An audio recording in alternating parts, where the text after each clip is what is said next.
Hi everybody.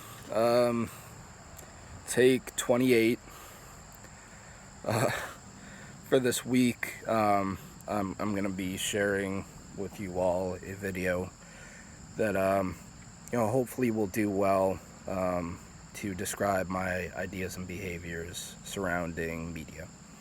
Um, and to me, this includes both consumption and I guess the opposite in context to what we're talking about, the production and creation of new media. So, to begin, uh, this script, if you will, for this video has been drastically edited, like to the point that it's not even the same video that it was like an hour ago. In part, uh, I had a conversation earlier today where I actually discovered something new, um, about the way I've changed in keeping up with both news and entertainment. And the more and more I think about why I've been paying so little attention, I think, lately to those things. Um, things that I used to enjoy, even my time in DC. That conversation definitely changed the trajectory of what I want to say here. So, with that, um, I guess to start, um, and to be honest, uh, I think, in a way, I've maybe become jaded by the portrayal of world events. For a while now, I don't know if jaded is the right word, but certainly, the amount of media that I consume between soft media and reportage news media is proportionally pretty one-sided now. I spend a lot of time on social media and with entertainment media. Um, but I'm also a massive film head. I'm a musician. I work daily in my studio on audio production and, with film 2D and CG animation softwares. And that's just kind of my passion outside of learning about culture and the international sphere. Um, However, that's the media that I create, right? Yet it has everything to do at the same time with how I, confront foreign relations and race and gender politics, in connection to my life. Um, but, that's heavily informed by what I watch and listen to. And I think media itself is a mechanism for dialogue at its core, which makes it important to me. But I'd like to think of my time with media, utilizing it and creating as productive time. And usually when some form of that is in front of me, I'm connecting with it under a functionalist type lens. And it's probably the best word for it to describe that interaction and to translate that philosophy. The ways in which I originally dealt with the news and television and music, which at first was very trusting.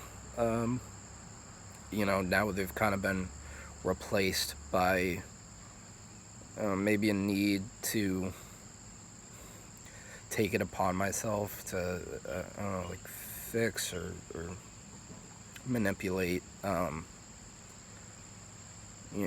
media, and then share what little I think I know, to try to speak to people unconventionally,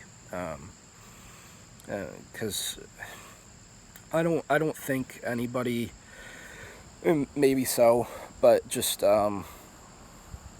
from where I come from, I'm really not interested anymore with watching some underqualified journal student, who climbed their way to the top of some weird corporate ladder to tell me, how out of pocket the president's acting, or how we should feel about things that we may not even have the time or resources to do anything about.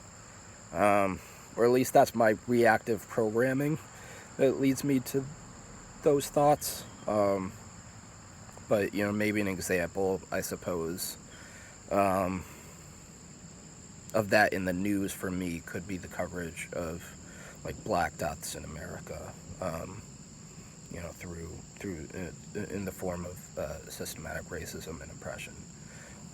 Because as someone of African American heritage, that does nothing for me, in terms of what I know and what I'm informed about.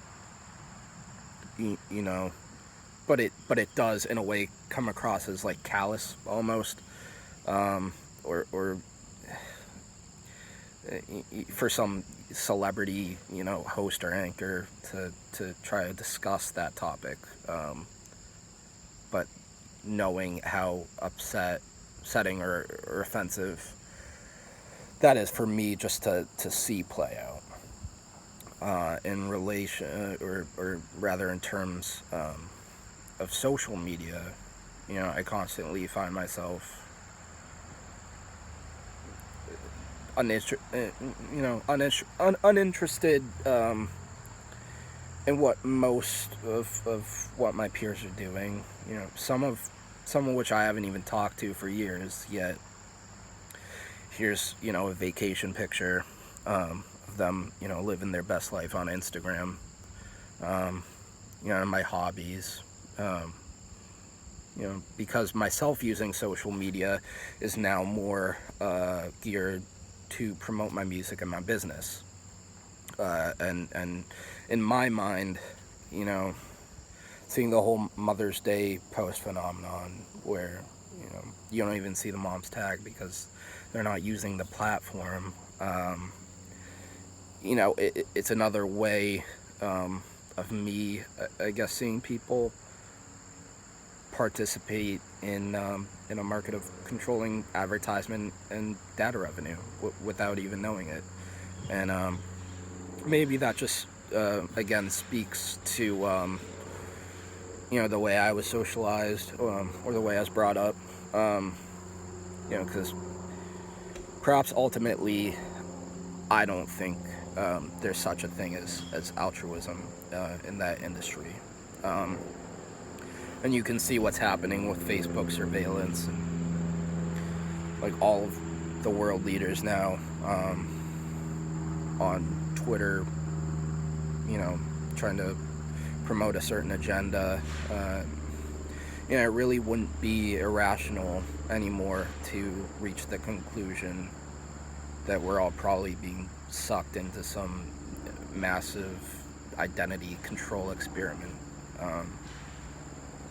With that being said, I'm still the same guy doing the same thing. And I watch the YouTube videos that are recommended to me, because ultimately I feel like YouTube knows who I am. And maybe that's just as much of a comforting thing as it is unsettling. But people don't, by their assumptions, know who I am, or through their, in their assumptions of how I conduct my identity, by what they see on the news, or what is shown, somewhere like CNN or Fox. So I really don't know how to leave this video, other than saying, I don't really know how my culture or identity has necessarily been shaped differently by the media I come into contact with. Maybe because I'm so skeptical of it, but also I know that a part of my participation in creating media is taking back my own ideas and viewpoints that inform where I come from and who I am. And that process is also pretty fluid. So yeah, thank you for listening. Hopefully, what I can do is upload some music content to this page, or the discussion board, so you guys can see the different things I'm working on, and that could even give you more insight as to my background. But yeah, thank you for being patient. Sorry that the quality is jacked. iMovie was giving me a lot of stress, but all right, see ya.